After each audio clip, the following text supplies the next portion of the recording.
I really didn't want to get into the Mahabharata, but I don't think, for someone so manly, I don't think we can talk about the queer India without Arjuna. He keeps switching back and forth. Arjuna was cursed to be a woman. And why I want to bring him up, I don't know. But he was cursed to be a woman towards the last year of exile in the Mahabharata, which he did. But why I wanted to bring this up was not because of Arjuna, but Maharaja Virata. Only for the fact that transgender people were accepted in ancient India. He went there into the courts in a sari and garlands and everything, and everyone, the king went, "Are you sure you're a woman?" And he went, "Yeah." And the king said, "Okay." I mean, he was obviously a man, he was a warrior. But the king said, "Okay." And he brought his little daughter and said, treat this being as a queen. She has come from some royal birth. She has come from some royal birth. So treat her as a queen, even though it's obvious she had a harem. And he wasn't belittled, he wasn't told to become a man, he wasn't told, he was absorbed into the woman's harem, which is really interesting. The other aspect of the Mahabharata that I want to bring up, if you guys are tourists and you go down to the Mariamman temple, have you guys heard about that? Okay, if you all go there, there's a shrine with a very, there's a guy with a very big head, right at the back. Now he's Lord Aravan. He's kind of a gay icon. He is, because he was a warrior that was sacrificed at the beginning of the Mahabharata war. They had to sacrifice a being so that the whole war. He stayed alive, the big head stayed alive till the end of the show, but he said, "No, I won't die a virgin. So marry a woman to me so I can at least experience having sex before I die." Because she would have been married for one day, that's it. So Lord Krishna, his darling self, decides to change into a woman, and they got married. And he didn't die a virgin, obviously. And Lord Krishna, actually, I think he suffered the mourning of a wife for 16 days. In modern day, the Hijras still celebrate this festival. They go off into the southern India, get married, and 2 days later break all their instruments and bangles and everything, and suffer the whole mourning period as a widow. Why I bring this up is, if you go during firewalking, all the hunkiest, most macho fellows in the temple take care of Lord Arvan. And they never, ever speak of him that way. For them, he's just this really nice warrior that saved the whole world. But it's also a time where you can see a lot of transgender gay lesbian folk in the temple. So that might be very important. Now that I've talked so much and smoked all of it, we want to get to the Tiruvasika. The Tiruvasika I found accidentally, and it's written by one of the Guru Nalvaras, Manikavasika. We don't know his real name. He's just called the Desirous Jewel. That's what Manikavasika means.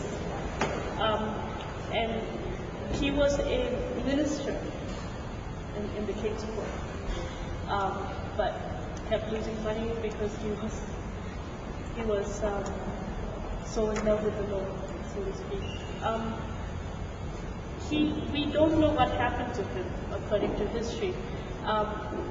All historical records say that the day before he vanished, a man came and wrote all his poems down on palm leaf, and the palm leaves were left at the main shrine of the Tilegada temple. And when they asked him what was the meaning of all that, he just led everybody to the main shrine and said, "It's him." And then promptly walked into the shrine and disappeared. He vanished. So we don't know. To this day, the processions are shown with him facing the Lord. He's the only deity or saint that's allowed to do that. So when you go in the chariot processions, he's backwards. No one ever sees his face because he's always wanting to do the Lord Shiva. Right? So, okay, the most famous of his poetry is called the Decad of Mystic Union. I'm really not incredibly happy about reading this in English because in Tamil it actually sounds a lot more beautiful. But this is the Decad of Mystic Union. Is the start of his nice rapturous stuff. It goes like this. The gleaming golden hills, the flawless cologne, the shrine of tender love who made me. Last of man, his only, his own. In speechless death, he whom dark browed, who Brahma approached yet not, gave himself to me. Whom shall I dwell in union with him, or with him, my flawless gem? In Tamil it actually sounds a lot more. Thy servant I endure not, O my king, upon this earth is mine. I thought adoring my Lord with mind that melts, like sand where water springs with cry of jubilee. Whom shall I praise in union with him, my flawless gem? In love he came, in rapture in olden days to me his slave. And then he left me on this wide, vast earth to wander worldward.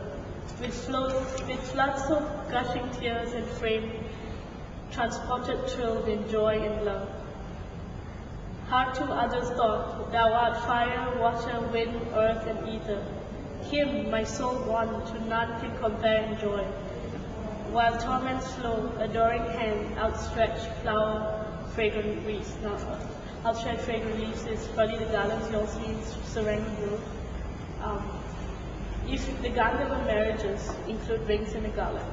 So as long as you put a garland around someone and there's a fire there and someone witnesses it, you're married. I think we live in 5 dimensions.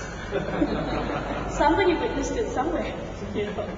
Okay, that's from the Mystic Union. This is from another poem. My frame by thy fragrant foot is quivering like an opening bud. My hands above my head are raised, while tears pour down my melting soul. My innermost self pines not, as mere befitting for thy foot. Nor melt in love, I bring no wreath. Speak not worthy word of praise. For within the shrine of him, the King of gods, perform no service due, nor move in dance. To death I haste, thou whom true wisdom brings nigh.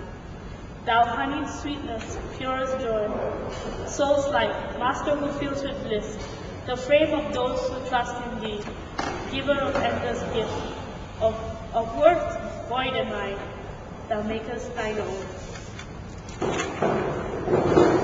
Sir, as in union strict thou madest thine, on me didst dominion, and when it seemed I never could be to thee, and made me one, when north of time was mine, north of mine was time, me to thy feet in love, in mystic union, Lord of the heavenly hand.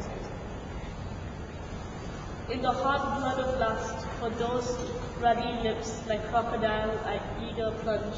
Lo, thou hast forsaken me, this body found. And eaten, I endure not. Lord Shiva, listen to my complaint. Thou bridegroom of beloved bride, my joyous goal of bliss. This is just like 700 verses, out of 700 verses what I could get. But I'm actually looking for one that I can't find. There's one of Arjuna. Apparently Arjuna, in the Vaishnava tradition, wanted to know how the gopis loved him. So they brought him to Gopilova, and he bathed in the river with Mother Sarada. He came back and called Arjuna. Unfortunately, he was asked to serve Mother Radha, which he did. And Krishna brought him away, and according to scripture, had his way. After which he was brought back into the water, and for a moment stopped being Arjuna, just completely fell in love with the Lord. The funny part of it wasn't what Arjuna went through, was what Krishna said in the end. He said, "Friend, do not speak of this to anyone, for you will curse me for having known me thus." As in, now that you're hetero again, don't think about me this way, because you're going to kill yourself. It's not me that has an issue with it. This is some of the stuff I got. I'm not sure what other stuff you guys would be interested in, because there's a lot of volume that we have, a lot of information that we have. I'm more open to questions, because I can probably pluck it out of my head easier. Maybe you guys, or did I smoke all of you guys? Everyone falls asleep. Come to the end. Huh? Come to the end.